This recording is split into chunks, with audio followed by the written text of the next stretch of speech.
Namaste, this is Shalini of Glenburn Tea.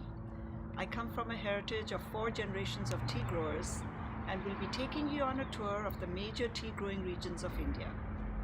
Be sure to stay tuned till the end of this short video to learn about the grand prize.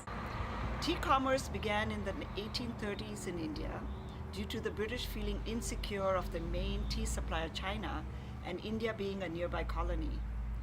The first region we will visit is Darjeeling, where tea grows in steep Himalayan hillsides, misty and chilled by the Kanchenjunga mountain range.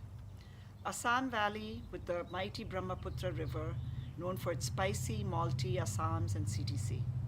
The Western Ghats of South India, which produces aromatic, fruity Nilgiri teas. And finally, Kangra Valley in Western India, not as well known, but regaining its former fame of award-winning teas. We will visit and cup teas from each of these areas and learn what makes them unique.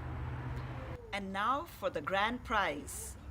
For the first time at the World Tea Expo, Glenburn Tea is gifting a 12-day all-inclusive tour for 2 people to visit Kolkata, Darjeeling and Assam. Explore Kolkata and its links with the tea trade, visit an innovative organic tea farm in Assam, see wildlife at Kaziranga National Park, and pamper yourself at the world-famous Glenburn Tea Garden and Boutique Hotel. The lucky winner will be chosen at the end of the India Origins session on June 11. Look forward to seeing you at the World Tea Expo in June.